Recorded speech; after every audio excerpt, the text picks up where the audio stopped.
নমস্কার বন্ধুরা, ব্যানার্জি ফ্যামিলির আরও একটি ব্লগে তোমাদের সকলকে জানাই স্বাগত। আশা করি তোমরা সবাই ভালো আছো, সুস্থ আছো। বন্ধুরা, আজকে একটি টপিকের উপরে আলোচনা করব যেটি তোমাদের ভালো লাগতে পারে। তো চলুন, তার আগেই দেখতে পাচ্ছেন ছেলের জন্য খাবার রেডি করে নিচ্ছি। সকালে ও খায় হচ্ছে দুধ সুজি, তো তার জন্য আর কি সকালে দুধ সুজিটা রেডি করে নিলাম। আর তার সাথে করে নিচ্ছি হচ্ছে আমরা সকাল সকাল খাই হচ্ছে 1 গ্লাস গরম জল মধু দিয়ে, তো সেটাই রেডি করে নিচ্ছি। তো চলুন টপিকটা শুরু করা যাক। তো অনেকেই হয়তো জানেন, তাইও আমি এই বিষয়টা নিয়ে আজকে আলোচনা করছি। আমাদের জীবনে অনেক সিক্রেট থাকে যা আমরা অন্যদের সাথে আলোচনা করে থাকি, কিন্তু শেয়ার করার পর আমরা পরবর্তী সময় বুঝতে পারি আমাদের পস্তাতে হচ্ছে সেই জিনিসটা শেয়ার করেছি বলে। এটা মনে করতে থাকি তখন যে শেয়ার না করলেই বুঝি ভালো হতো।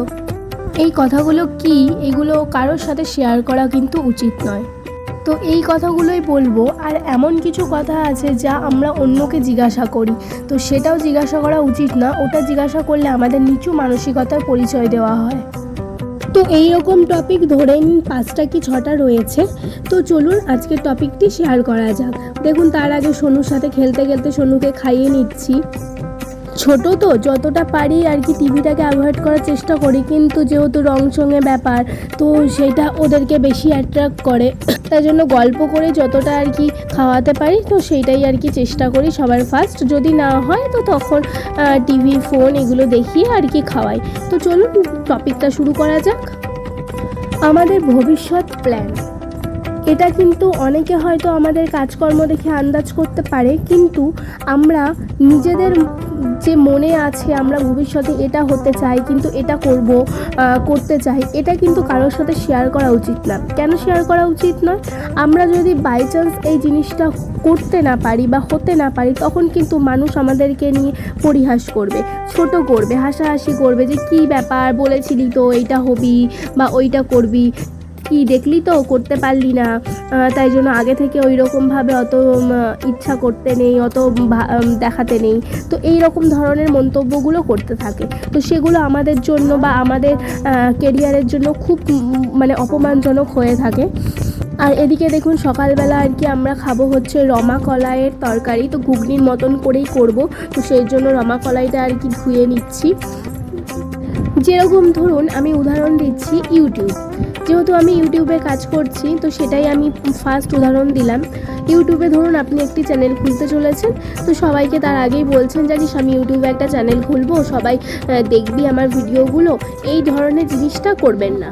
আপনারা আগে সবার ফার্স্টে ইউটিউবে চ্যানেল খুলুন, মানুষ ছড়াক, জিনিসটা দেখুক, মানুষ দেখলেই তো তখন জানতে পারবে। তার জন্য আপনাকে আগে থেকে বলার কোনো দরকার নেই যে খুলবো দেখবি বা এই ধরনের কিছু। এতে কি হবে বলুন তো, আপনার যদি ইচ্ছা যেটা থাকবে, সেই ইচ্ছাটা না মানুষ অনেক সময় অনেক কথাতে দমিয়ে দেবে। সেটাতে আপনি হয়তো মানে আপনার কাজে হয়তো 2 পা পিছিয়েও যেতে পারেন। তাই জন্য আগে থেকে কাউকে কখনোই কোনো কথা বলবেন না। তো এইদিকে দেখুন, আমি ওই যে বললাম রমা কলাইয়ের তরকারি করব, তার জন্য আর কি ঘুগনির মতো করে, তার জন্য আলু, টমেটো, পেঁয়াজ, আদা, রসুন সব কিছুই আর কি ছুলে নিচ্ছি। জানেন তো, এইভাবে তরকারিটা করলে কিন্তু খুব ভালো হয়। আপনারা যদি রমা কলাই খান, তো ঘুগনির মতো করে একবার বানিয়ে দেখবেন, জিনিসটা কিন্তু খুব ভালো হয়। তো এই যে এদিকে দেখুন লঙ্কাগুলো কত বড় বড়, তাই জন্য গুলে নিলাম আর কি, বেশি দিলাম না যদি অতিরিক্ত ঝাল হয়ে যায়। তো চলুন পরের টপিকে যাওয়া যাক। 2 নম্বর বিষয় সেটি হচ্ছে আর্থিক অবস্থা, আপনার ব্যাংক ব্যালেন্স, আপনার হাজব্যান্ড কত টাকা ইনকাম করছে। এই ধরনের জিনিসগুলো নিজেদের ফ্যামিলি মেম্বার্স ছাড়া, নিজেদের খুব কাছের মানুষ ছাড়া, যারা মনে করছেন আপনি আপনার কথাটাকে নিয়ে অবিশ্বাসজনক কিছু ঘটনা ঘটাবে না, তাদেরকে বলতে পারেন। ধরুন আপনাকে কেউ জিজ্ঞাসা করলো যে কী রে তোর হাজব্যান্ড কত টাকা ইনকাম করছে, কী রে তোর হাজব্যান্ড কিসে জব করে, কত টাকা পেমেন্ট পায়, এই ধরনের মন্তব্যগুলো, বা আপনি কত টাকা ইনকাম করছেন, তুই কত টাকা মাসে ইনকাম করিস, তোর কী কাজ করিস, এই ধরনের আর কি কথাগুলো, এগুলো কারোর সাথে শেয়ার করবেন না। এগুলো কিন্তু কারোর সাথে শেয়ার করা উচিত না। এতে যদি আপনার কাছের লোকরা হয়তো রাগ করছে যে কি বাবা জিজ্ঞাসা করলাম, একটু বলতেই পারতো, বললে কি ওর টাকাটা আমি নিয়ে নিতাম, এরকম ধরনের মন্তব্য হয়তো করতে পারে, কিন্তু এগুলো বলা কারোরই উচিত না। শুধু আমি নিজের কথা বলছি তা নয়, আমি সবাইকে বলছি এই জিনিসগুলো মেনে চলা উচিত যে আপনার হাজব্যান্ড কত টাকা ইনকাম করছে, কত টাকা ব্যয় করছে, আপনার সাংসারিক ইনকাম কত, আপনি কত টাকা বাইরে নষ্ট করেন আর কি আনন্দ ফুর্তি করে। এই ধরনের মন্তব্য আপনার ফ্যামিলি মেম্বার্স ছাড়া, মানে আপনার ফ্যামিলি মেম্বার্স মানে আপনি সবসময় যাদের সাথে আছেন তারা ছাড়া যেন আদার্স বাইরের আর কেউ কোনো মেম্বার না জানে। আপনি আপনার সংসারে কেমন করে থাকবেন না থাকবেন সেটা শুধু আপনি বুঝবেন। বাইরের একটা মানুষ যেন বলতে না পারে হ্যাঁ বাড়িতে ওরকমভাবে থাকিস, বাইরে এত ফুটানি মেরে চলিস, এই ধরনের মন্তব্যগুলো যেন কেউ কখনো করতে না পারে। এটা কিন্তু আপনাকেই দেখতে হবে, আপনার সংসার আপনাকে বুঝে নিতে হবে। তাই জন্য আপনি কারোর সাথে এই ধরনের কথাগুলো শেয়ার করবেন না। তো ওদিকে দেখুন বিছানা কাঁথাগুলো গোছানো হয়ে গেছিলো। ঘুম থেকে উঠে আর কি বিছানাটা তোলা হয়নি। ঘুম থেকে উঠে বিছানাটা তুললে জানেন তো একটা ফ্রেশ ভাব চলে আসে, কিন্তু সেটা আমার হয়ে ওঠে না। তারপরে এই যে ঘুগনি করছি একদিকে, আর একদিকে চলে এসেছি জামা কাপড়গুলো কাচতে। তো ওটা হতে থাকা ততক্ষণে জামা কাপড়গুলো কেচে নিই। কী বলুন তো, আমরা তো মানুষ, তাই জন্য আমরা এটা মনে করি যে আমাদের যখন দুঃখ হয়, কষ্ট হয়, মনের মধ্যে ভীষণ এক রাশ অভিমান জমে থাকে, তখন মনে হয় কারোর সাথে শেয়ার করি, হয়তো সেই জিনিসটা কম হবে, সেই জিনিসটা থেকে হয়তো আমি খুব তাড়াতাড়ি বেরিয়ে আসতে পারবো। কিন্তু এমন মানুষ আছে, কিছু কিছু এমন মানুষ আছে যারা ওই সময় সেই জিনিসগুলো খুব ভালোভাবে হজম করবে, কিন্তু পরে আপনার সেই দুর্বল জায়গাতেই সেই সব মানুষরা খোঁচা দেবে। তাই জন্য আপনি সবার সাথে আপনার মনের ফিলিংস, মনের ইমোশনাল কারোর সাথে শেয়ার করবেন না, সবার সাথে করবেন না। হ্যাঁ, কিছু কিছু স্পেশাল ব্যক্তি থাকতে পারে আপনার, যাদেরকে আপনি ভীষণভাবে বিশ্বাস করেন, আপনি আপনার নিজের হাজব্যান্ডের সাথে করতে পারেন। তো এই রকম ধরনের আলোচনা আপনি শুধু নিজেদের মানে খুব কাছের ব্যক্তি ছাড়া কারোর সাথে করবেন না। এতে আর কি বলুন তো, নিজেকে ভীষণ ছোট করে দেবে আর নিজের নরম জায়গাগুলোতে আঘাত করবেন। মানুষের নরম জায়গাতে আঘাত করলে মানুষ কিন্তু খুব তাড়াতাড়ি দুর্বল হয়ে পড়ে। পরের টপিকে যাওয়ার আগে দেখতে পাচ্ছেন জামা কাপড়গুলো ছাদে মেলতে চলে এসেছি, আর ছাদে এতটা পরিমাণেই হাওয়া দিচ্ছে আজকে, একদমই মানে রোদ নেই, শুধু হাওয়াই রয়েছে, মানে মেঘলা করে রেখেছে আকাশটা। দেখুন গামছাটা নড়ছে, হয়তো বুঝতে পারছেন কি পরিমাণে হাওয়া। আর দেখুন বজরংবলী ধ্বজাটাও আর কি এত সুন্দর উঠছে। তো চলুন তো পরের টপিকে যাই। পরের টপিক হচ্ছে বিশ্বাস। আপনি খুব সহজে মানুষকে কিন্তু বিশ্বাস করবেন না, এটা কিন্তু আমরা প্রত্যেকটা মানুষই বলতে গেলে করে ফেলি।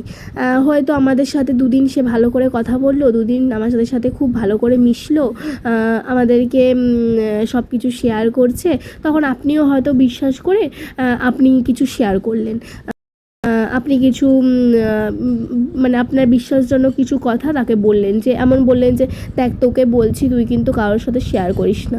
কিন্তু এমন কিছু কিছু মানুষ আছে যারা বিশ্বাসঘাতকের থেকেও মারাত্মক হতে পারে, এটা আমি নিজের জীবন দিয়ে বুঝেছি। তো পাপা এই যে পুজো করতে বসে গেছে, নিত্য পুজোই করছে, আজকে কোনো স্পেশাল পুজো নেই। আমার ভিডিও যারা দেখেন তারা জানেন যে আমাদের বাড়িতে মাঝে মাঝে স্পেশাল পুজো থেকে থাকে, কারণ পাপাকে দিয়ে অনেকে হয়তো অনেক কিছু করিয়ে থাকেন। তো সেই পুজো আজকে নেই, আজকে এমনি নিত্য পুজোই করছে। আর আমাদের যেহেতু দক্ষিণাকালীর মন্দির, তো আমাদের নিত্য পুজোটা করতেই মিনিমাম 1-1.5 ঘন্টার উপরে সময় লাগে।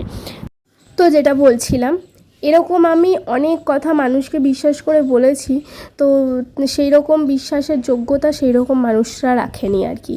তো বহু মানুষকে এরকম বিশ্বাস করে অনেক কথা বলেছি, তো তারা আমার অ্যাবসেন্সে সেই কথা একে লাগিয়েছে ওকে লাগিয়েছে। তো এই রকম আমার বহু হয়েছে, আমি এইরকমভাবে আমি প্রচুর মানুষকে চিনে গেছি।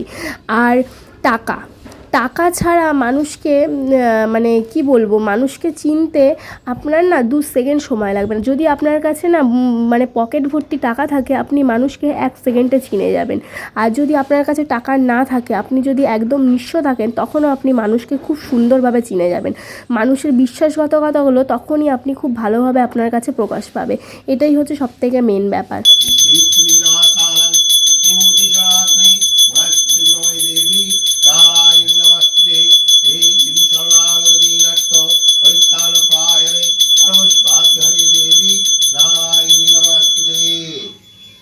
বন্ধুরা, নিজের ছোটোখাটো ভুলের ক্ষেত্রে সচেতন হন, কারণ একটা ছোট ছিদ্র একটা বিশাল জাহাজকে কিন্তু খুব সহজে ডুবিয়ে দিতে পারে।